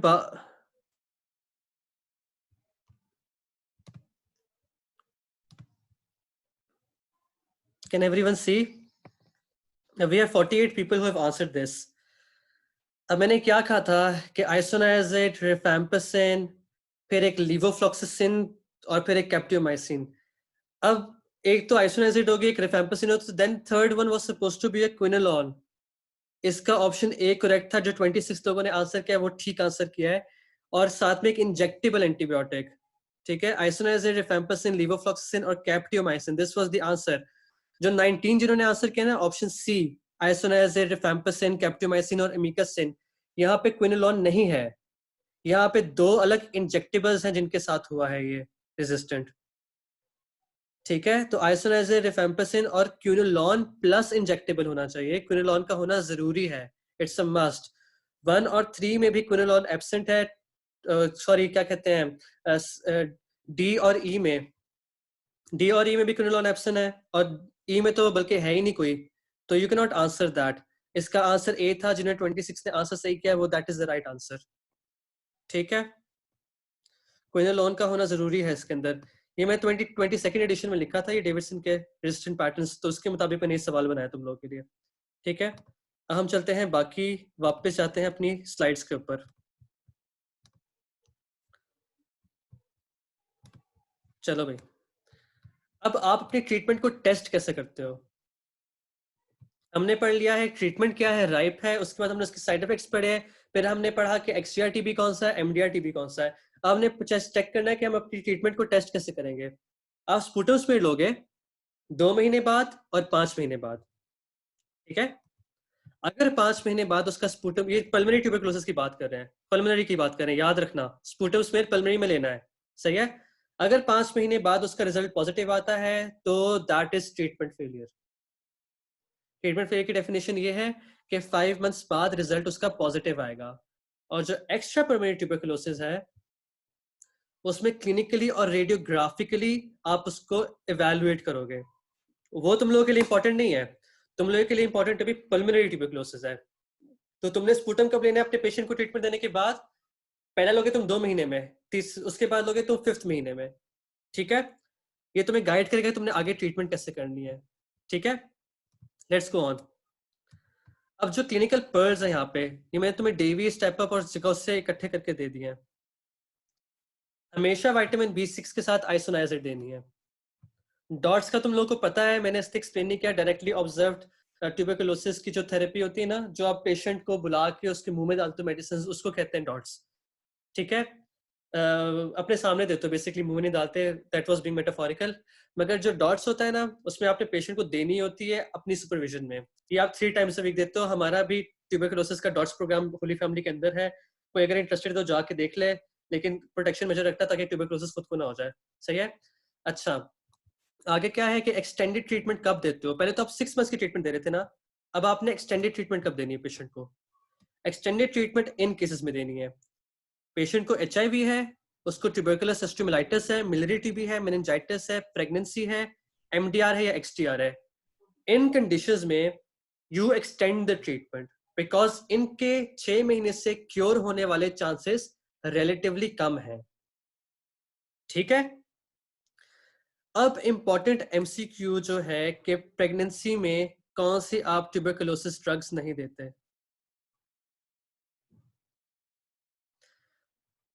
अच्छा, हमारा नसीम ने मुझे प्राइवेटली मैसेज किया है कि ट्यूबरकुलिन टेस्ट में के इंटरप्रिटेशन ऑफ ट्यूबरकुल, हाँ ये मैं तुम्हें बताना है, इसकी मैंने पूरी अलग स्लाइड रखी हुई है, पूरा मैं तुम्हें समझाऊंगा। इसके ऊपर तुम्हारा क्वेश्चन भी आएगा तुम्हारा कि ट्यूबरकुलिन टेस्ट पे कैसे काम करते हैं, क्या होता है एवरीथिंग।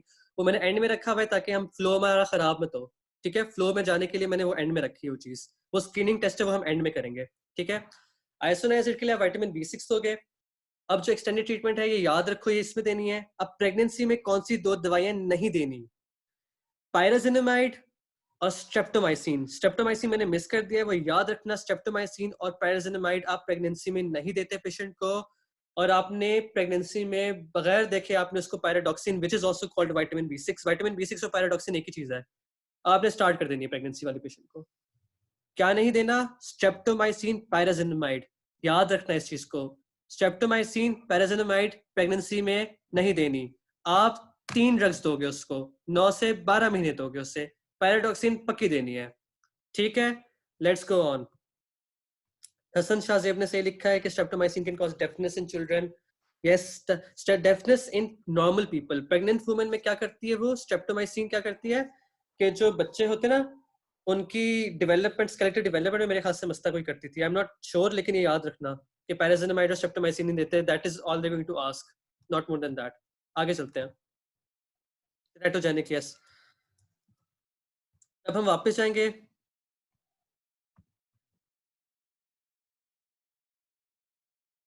मेंटी के ऊपर जाते हैं अभी हम। मैं तुम्हारा मेंटी स्लाइड खोलूं फिर मैं तुम लोगों को कहता हूँ कि इसका आंसर करना है तुमने। Immi, 2 seconds and I'll open this for you guys.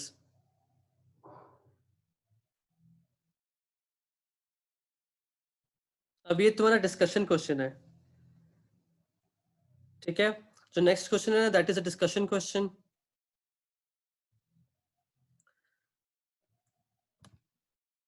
अब मेंटी पे जाओ सारे और इस क्वेश्चन का आंसर दो। You need to think of this question. इस क्वेश्चन के बारे में सोचो। I will give you around 2 minutes to answer this question.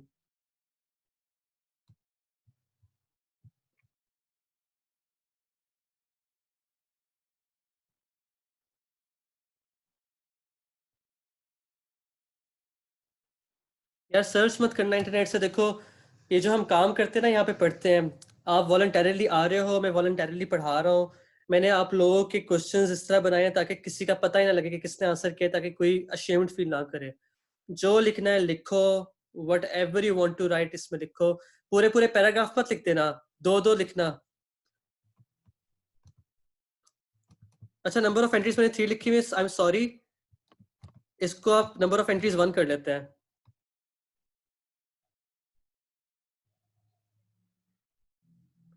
यार देखो मेंटी का जो क्वेश्चन है ना, मेंटी का डिफरेंट है। 267221 पे जाओ आप। 267212 वाले पे जाओ, मैंने अब नया स्टार्ट किया आपके साथ। 267221 पे कर जाना है।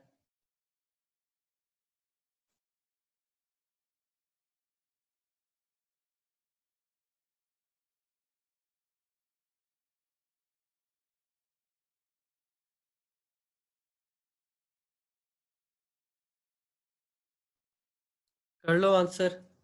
33। आई एम इम्प्रेस्ड, तुम लोग अच्छा आंसर लिख रहे हो इस वक्त। मैं तुम्हें दिखाता हूँ। 17 लोगों ने लिखा है अभी। Let 22 log. As soon as we reach 35 people, we're going to discuss this. 24, 5, 27. Answer करो.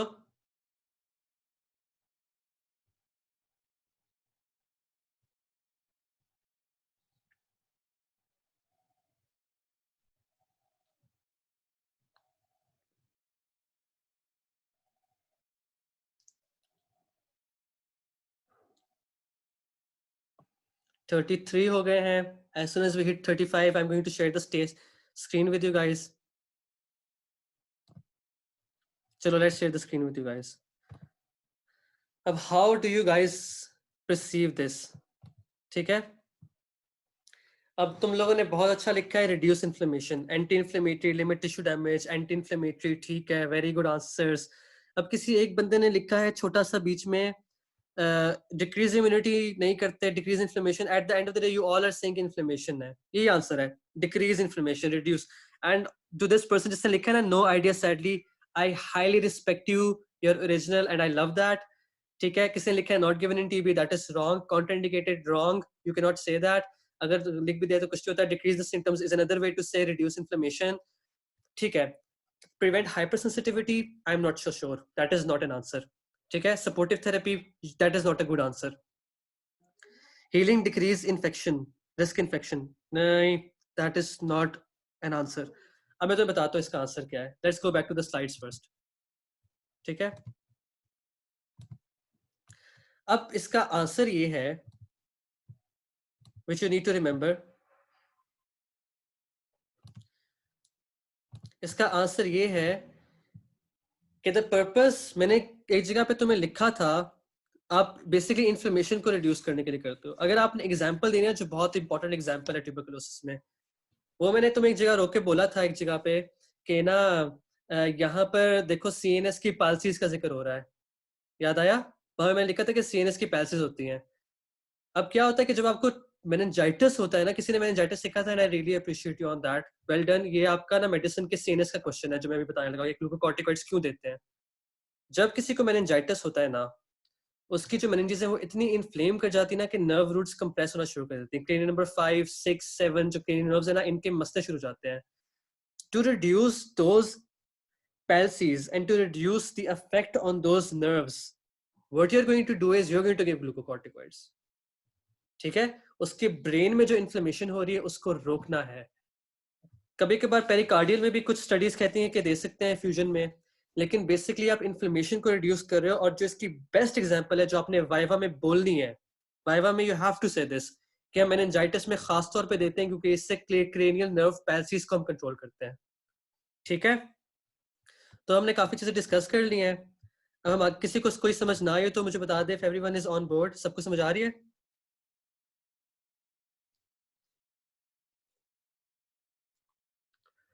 यस लिख दो. रमशा थैंक यू यस लिखने के लिए. Maham thank you. Ramisha, Zia thank you.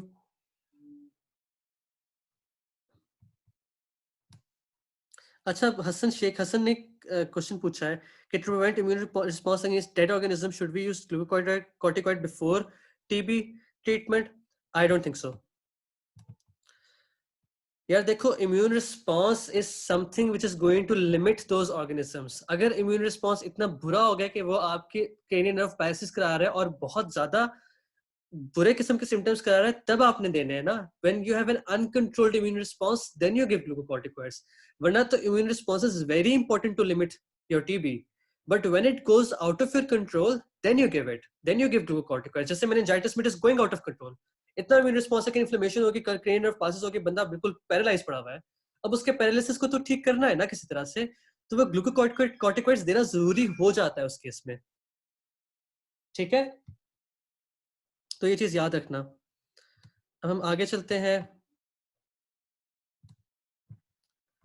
समझ आ गई पॉइंट? चलो आगे चलें. अब we are going to go towards the end of this lecture.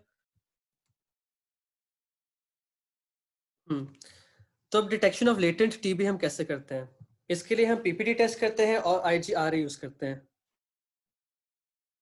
Ma'am कह रही कि won't it reduce the immune response and worsen the disease? यार देखो we have to, कि पता है क्लिनिक जब when you work as a clinician ना, the biggest difference is that your treatment is not in binary language. It is not 0 and 1. You have to balance your treatment कि आपने किस symptom को treat करना है और कहाँ पे compromise करना है. You will compromise the immune response, yes. It will affect the disease worsening थोड़ा बहुत, मगर the advantage of curing cranial nerve palsy is far more greater than reduction of that immune response. ठीक है, तो you have to balance your decisions. Balance करके चलना होता है clinical side पे whenever you talk. ठीक है. Detection of latent TB step up में लिखा हुआ है ये आपके डेविडसन में ही लिखा हुआ है. इस तरह का क्वेश्चन आता है, किसी ने मुझसे पर पूछा था कि इसको एक्सप्लेन कर दें. इसकी तुम्हें पैथोलॉजी, फिजियोलॉजी, ट्यूबरकुलिन कैसे जाते हैं, ड्यूरेशन होती है, क्या स्टेप्स होते हैं, नहीं पता होना चाहिए. You should know only this part कि जिन पेशेंट में रिस्क फैक्टर्स नहीं होते उनमें ग्रेटर देन 15 mm इन पेशेंट्स से ज्यादा अगर हो जाए ना पीपीडी की इन ड्यूरेशन, तो वो होता है पॉजिटिव. 10 mm पॉजिटिव किस में होता है, वो उसके नीचे लिखे हुए सारे. और जो 5 mm कंसिडर पॉजिटिव किस में होता है, वो लिखा हुआ है इसमें सारा. अब ऐसा करो, इसको एक दफा पढ़ लो, इसमें से मैं एक क्वेश्चन पूछूंगा इसके बाद. ठीक है, और फिर उसके बाद ये हमारा लास्ट क्वेश्चन होगा. And then we have 2 more slides left and then we are going to end this lecture. Maheen Asghar पूछ रही है, glucocorticoids only reserved of TB meningitis, not given otherwise. देखो आमतौर पे most probably we given TB meningitis, मगर there was this study I was reading कि हम pericardial TB में भी दे सकते हैं इंफ्यूजन के अंदर. और जब टीबी वर्सनिंग हो जाता है, मैंने एक जगह पढ़ा था कि मिलेरी में भी देते हैं, लेकिन आपकी डेविडसन में ना इसको सही तरह एक्सप्लेन नहीं किया हुआ, और ना एक मेडिसिन की किसी बुक में एक्सप्लेन किया, मगर रिसर्च पेपर्स में कहा गया है कि आप मिलेरी में दे सकते हो थोड़े कुछ केसेस में. लेकिन you have to focus on meningitis, that is your point to focus right now. ठीक है, इसके ऊपर बहुत सारी रिसर्च हुई हुई है कि ग्लूकोकॉर्टिकॉइड्स कहाँ पे फायदेमंद है, कहाँ पे नहीं है. ठीक है, और हमें कुरुतुलैन ने भी बोला है कि डॉक्टर फजल ने उसको बताया था कि meningitis TB, miliary TB, adrenal TB और पैसिव परमिट डिफ्यूजन में होता है ये. और डेविडसन कह रहा है कि ग्लूकोकॉर्टिकॉइड मेनिंजियल और पेरिकार्डियल डिजीज में होता है. डानियल कह रहा है. ये तुम सारे सही कह रहे हो, तुम सारे ऑल इन ऑल एक ही बात कह रहे हो, लेकिन जो दानियाल की बात है ना, I would go for that, क्योंकि डेविडसन में ये बात लिखी हुई है. ठीक है, कुरुतुलैन डॉक्टर फजल ने बताया होगा. डॉक्टर फजल अगर वाइवा में पूछे ना, तो उनको बता देना कि आप मिलियरी और एड्रिनल के लिए भी यूज करते हो. रिसर्च पेपर्स में है ये बात, लेकिन अगर पेपर पे लिखोगे ना, तो डेविडसन वाली बात लिखना जो दानियाल ने लिखी है कि मेनिंजियल और पेरिकार्डियल डिजीज के लिए करते हैं यूज. ठीक है, सर खुरम ने ये बोला था कि सर खुरम ने भी बिल्कुल ठीक बोला है. कॉम्प्लिकेशंस ही यूज अवॉइड करने के लिए करते हैं ना, basically cranial of palsy at the end of the complication ही है. अभी डिटेक्शन ऑफ लेटेंट टीबी, एक दफा ये स्लाइड पढ़ लो, ये कहीं नहीं दिया हुआ, तुम्हारी डेविड से में दिया हुआ, इसके अंदर से सवाल आ जाते हैं, तो ये इसको एक दफा पढ़ लो प्लीज. पढ़ लिया तुम लोगों ने सब ने? इसकी स्क्रीनशॉट ले लो बेशक, इसको पढ़ो जरा, मैं जरा तुम लोगों का सवाल तैयार करता हूँ इसके ऊपर.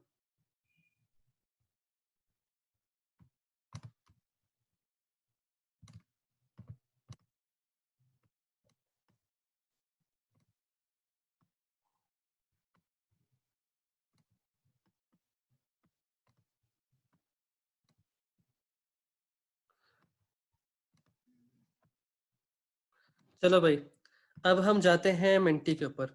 ये आप पढ़ लिया ना सबने?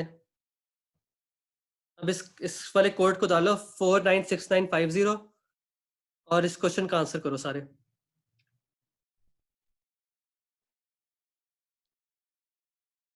जो ग्लूकोकॉर्टिकॉइड्स है ना, वो बेसिकली, तुम सही कह रहे हो हसन, कॉम्प्लिकेशंस को ही करते हैं रिड्यूस. और जो पेरिकार्डियल एफ्यूजन है, पेरिकार्डियल डिजीज है, और मेनिंजाइटिस की कॉम्प्लिकेशन, क्रेनियल पासी, सारी कॉम्प्लिकेशंस ही है eight the end of the day. इनको कॉम्प्लिकेशंस में ही क्लासिफाई करते हैं. ठीक है, पेरिकार्डियल डिजीज में आप क्यों यूज करते हैं? क्योंकि वो इतनी ज्यादा फ्यूजन होती है कि ऑब्स्ट्रक्टिव हार्ट फेलियर में जा रहा होता है पेशेंट. उस ऑब्स्ट्रक्टिव हार्ट फेलियर को आपने रिड्यूस करना है, तो इसलिए आप दे रहे हो. और कंस्ट्रक्टिव पेरिकार्डाइटिस में भी जा सकता है पेशेंट, उसको भी रिड्यूस करना है. वो कॉम्प्लिकेशन है पेरिकार्डियल डिजीज की. तो at the end of the day we are talking about complications ही. इसका आंसर करो.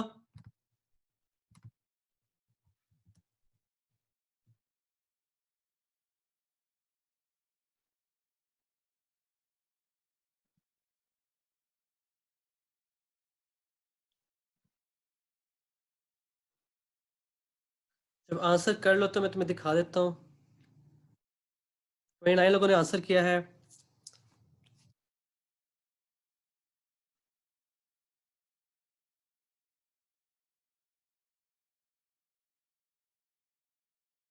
थर्टी एट लोगों ने क्या 40 क्रॉस होता है, तो मैं तुम लोगों को दिखाता हूँ कि तुम लोगों ने क्या आंसर किया है।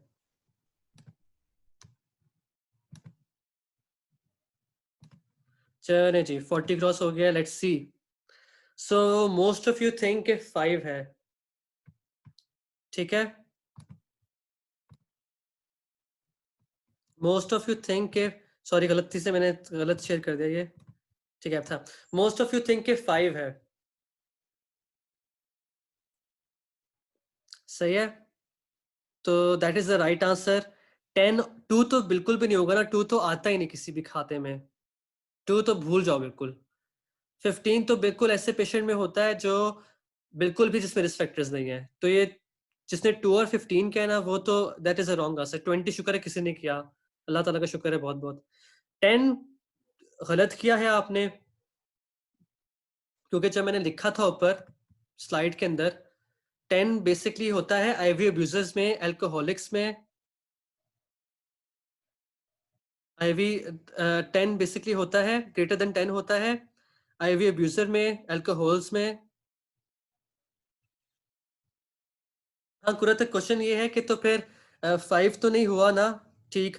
कुरत तुम सही कह रही हो, पता है ये मैंने क्वेश्चन में गलती किया है। अब इस क्वेश्चन को थोड़ा सा रिवाइज कर लेते हैं इस तरह से, कट ऑफ वैल्यू कर लेते हैं इसके। At what cut off value will it be positive, ठीक है। चलो इसमें मैं मानता हूँ कि मेरी गलती है, मैंने इसको सही तरह लिखा नहीं है। इसका ये है कि इसको क्वेश्चन को अगर हम इस तरह देखें ना, what I was trying to say, कि अगर पीपीडी अगर हम एचआईवी पेशेंट में देखेंगे ना, तो कट ऑफ वैल्यू क्या होगी इन ड्यूरेशन की जिसके ऊपर वो पॉजिटिव होगी। तो कट ऑफ वैल्यू हमेशा 5 होती है एचआईवी पेशेंट में। अगर इसके अंदर 5 से आगे कोई भी आंसर होगा ना, तो वो सारे ठीक होते हैं। लेकिन इसका क्वेश्चन का ये बनता है कि what is the cut off value for a patient जिसके अंदर एचआईवी है और उसको पीपीडी आप टेस्ट कर रहे हो। ये मैंने मिस कर दिया है, जहां से मैंने कॉपी किया था ना question, this Menti does not allow me to write a big question, तो मुझे थोड़ा सा शॉर्ट करना पड़ा और मैंने कट ऑफ वैल्यू वाली बात मिस की है। इसको इस तरह देखो कि कट ऑफ वैल्यू क्या है। Cut off value for an HIV patient 5 है, ठीक है। 5 से जितनी भी ज्यादा आगे होंगी ना, वो सारी पॉजिटिव होंगी। आई एम सॉरी इस कंफ्यूजन के लिए। सबको कंफ्यूजन वाली बात समझ आ गई है कि मैं क्या कहना चाह रहा था। कट ऑफ वैल्यू की बात कर रहे हैं हम यहाँ पे इस क्वेश्चन में। कट ऑफ वैल्यू 5 है एचआईवी वाले पेशेंट के लिए। और अमेजिंग जॉब करो चलन, आई एम वेरी इम्प्रेस्ड कि तुमने ये बात हाईलाइट की। ये बात ऐसे ही चली जाती है और तुम पता नहीं गलत कर देते इस बात को। And I love it that I am getting this amazing feedback from you guys. Very well done Qurratulain, I publicly appreciate you for this, ठीक है। तो कट ऑफ वैल्यू 5 है। Good job Qurratulain, very impressive. अच्छा आगे चले। फॉल्स नेगेटिव कब आएगा PPD? Severe TB में, न्यूबॉर्न्स और एल्डरली में। अगर एचआईवी पेशेंट को है और उसका CD4 काउंट लेस देन 200 है, तो फॉल्स पॉजिटिव आएगा। मैल न्यूट्रिशन है, मेलिग्नेंसी है। ये सारी पांचों की पांचों चीजें पता है क्या करती हैं? ये बेसिकली करती ये है, पांचों के पांचों फैक्टर्स, के इम्यून रिस्पॉन्स को खराब कर देती हैं, जिसकी वजह से इंड्यूरेशन बनती नहीं है। जब इम्यून रिस्पॉन्स खराब हो जाएगा ना और इंड्यूरेशन नहीं बनेगी, तो कि इवेंचुअली यही होगा कि वो रिएक्शन नहीं होगा पीपीडी वाला। और इन चारों चीजों में, पांचों चीजों में इम्यून रिस्पॉन्स की कमी होती है। तो ये 5 पॉइंट्स हैं बेसिकली जब आपका फॉल्स नेगेटिव पीपीडी आता है। मतलब कि पेशेंट को ट्यूबरकुलोसिस है मगर उसका पीपीडी नेगेटिव आएगा, इसका मतलब ये है। ये बस याद कर लो, शायद शायद तुम्हें समझ आए। ये पेपर में आई and I it's not that important, PPD की इंटरप्रिटेशन ज्यादा इंपॉर्टेंट है, वो आती है आमतौर पे। आगे चले भाई। अब जो अपॉर्चुनिस्टिक माइक्रोबैक्टीरियल डिजीजेस पे एक बहुत बड़ा सारा पैराग्राफ लिखा हुआ है डेविडसन में, उसका कोई फायदा नहीं है। सिर्फ इसमें एक इंपॉर्टेंट चीज ये है जो तुम लोगों को याद रखनी है कि माइक्रोबैक्टीरियम एवियम कॉम्प्लेक्स है।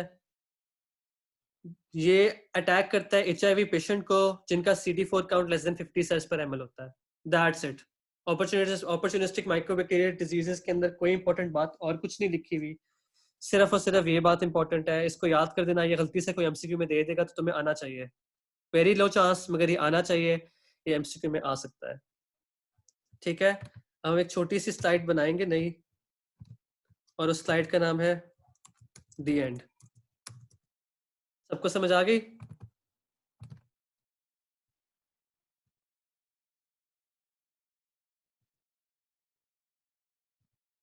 किसी के question? You are free to leave now.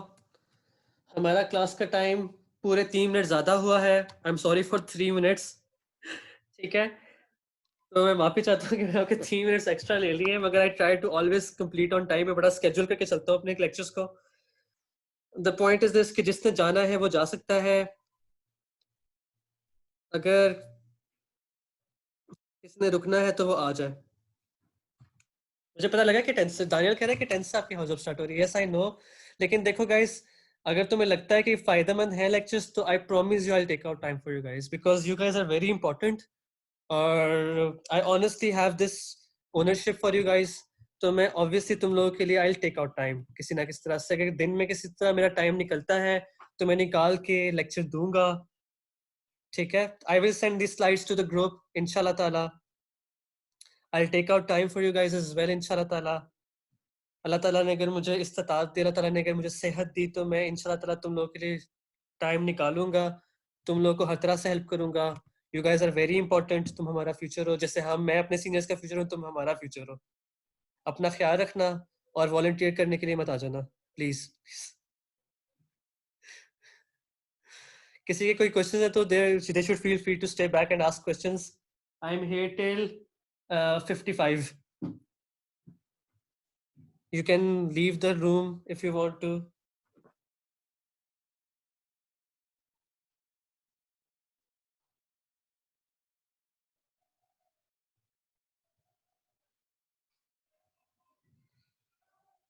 Javeria, I'm really grateful to you. Thank you, Kerio. Hassan Gondal, thank you. Fahad, Aisha, Fatma, thank you for your comments. I'm really grateful कि तुम लोग खुश हो। कोई चीज समझना है तो मुझसे फटाफट पूछो. I'm here for you guys.